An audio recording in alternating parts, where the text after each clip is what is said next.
नमस्कार, आप देख रहे हैं राजवानी और मैं हूं आपके साथ सुमन। पश्चिम बंगाल से इस वक्त जो तस्वीरें सामने आ रही है वो राज्य की राजनीति में एक बड़े बदलाव और ताबड़तोड़ एक्शन की ओर इशारा कर रही है। एक तरफ मुख्यमंत्री शुभेंदु अधिकारी लगातार ममता बनर्जी के पुराने राजनीतिक ढांचे, तुष्टीकरण की राजनीति, राज्य में फैले अराजक तत्व पर चोट करते नजर आ रहे हैं, तो दूसरी तरफ अब उनके कैबिनेट मंत्री भी अपने सख्त तेवरों से पूरे बंगाल की राजनीति में हलचल मचा रहे हैं। इस बार सबसे बड़ा बयान पश्चिम बंगाल सरकार में अल्पसंख्यक मामलों के मंत्री खुदीराम टूडू की ओर से सामने आया है, जिसने राज्य के राजनीतिक गलियारों के साथ साथ मुस्लिम संगठनों और मौलानाओं के बीच भी बेचैनी बढ़ा दी है। पद संभालते ही खुदीराम टूडू ने साफ शब्दों में कहा कि बंगाल की धरती पर अब अवैध मदरसों, फर्जी दस्तावेजों और भ्रष्टाचार के नेटवर्क को किसी भी कीमत पर बर्दाश्त नहीं किया जाएगा, क्योंकि अब धड़ाधड़ बुलडोजर चलने की कार्रवाई शुरू हो चुकी है। उन्हें स्पष्ट कर दिया कि पिछली सरकार के दौरान वोट बैंक की राजनीति के कारण नियमों की अनदेखी हुई और कई अवैध संस्थानों को संरक्षण मिला, लेकिन अब बीजेपी सरकार की जीरो टॉलरेंस नीति के तहत ऑपरेशन सफाई चलाया जाएगा, जिसमें हर उस संस्था और व्यक्ति पर कार्रवाई होगी जिसने कानून का उल्लंघन किया है। खुदीराम टूडू ने दो टूक कहा कि शिक्षा के नाम पर यदि कहीं अवैध गतिविधियां चल रही है तो उन्हें चिन्हित कर बंद किया जाएगा।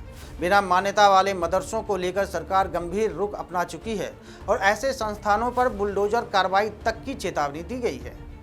मंत्री ने यह भी कहा कि अल्पसंख्यक विकास के नाम पर मिलने वाला सरकारी फंड का उपयोग अब केवल वैध और अधिकृत संस्थानों के लिए ही होगा।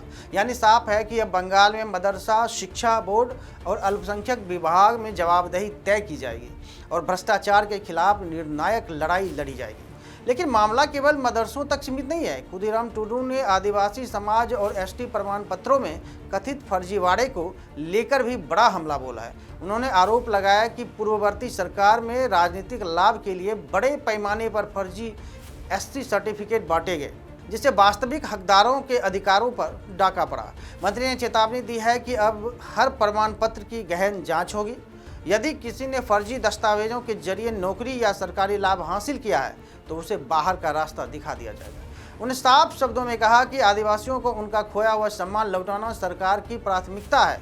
खुदीराम टूडू ने यह भी कहा कि स्पष्ट किया कि उनकी सरकार किसी धर्म या समुदाय के खिलाफ नहीं है, बल्कि उस भ्रष्ट व्यवस्था के खिलाफ है जिसने योग्यता और पात्रता की जगह राजनीतिक चापलूसी को बढ़ावा दिया। आपको बता दें कि एक साधारण परिवार से आने वाले खुदीराम टूडू ने अपनी व्यक्तिगत पृष्ठभूमि का जिक्र करते हुए कहा कि वे भ्रष्टाचार की मार को समझते हैं। उनकी पत्नी आशा कार्यकर्ता है और उनकी बेटी ने मेहनत के दम पर सफलता हासिल की है, इसलिए वे चाहते हैं कि राज्य के हर वर्ग को समान अवसर मिले और सरकारी योजनाओं का लाभ सही पात्र लोगों तक पहुंचे। वर्धमान में पार्टी कार्यालय से हुंकार भरते हुए मंत्री ने कहा कि उनका उद्देश्य केवल भ्रष्टाचार मिटाना नहीं, बल्कि बंगाल को फिर से सोनार बांग्ला बनाना है। ऐसा बंगाल जहां आदिवासी, पिछड़े, अल्पसंख्यक और हर वर्ग के खुद को सुरक्षित महसूस करे, लेकिन कानून की सीमा के भीतर।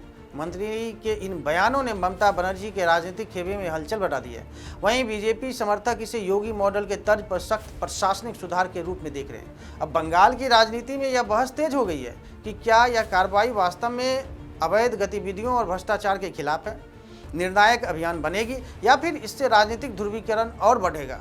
फिलहाल इतना जरूर है और साफ है कि शुभेंदु अधिकार सरकार अब बंगाल की सख्त प्रशासन, जवाबदेही और कानून व्यवस्था को अपनी पहचान बनाना चाहती है। अवैध मदरसों, फर्जी प्रमाण पत्रों और भ्रष्ट नेटवर्क के खिलाफ मंत्री खुदीराम टूडू के तेवरों ने यह संदेश दिया है कि आने वाले दिनों में बंगाल की राजनीति और भी गर्म होने वाली है।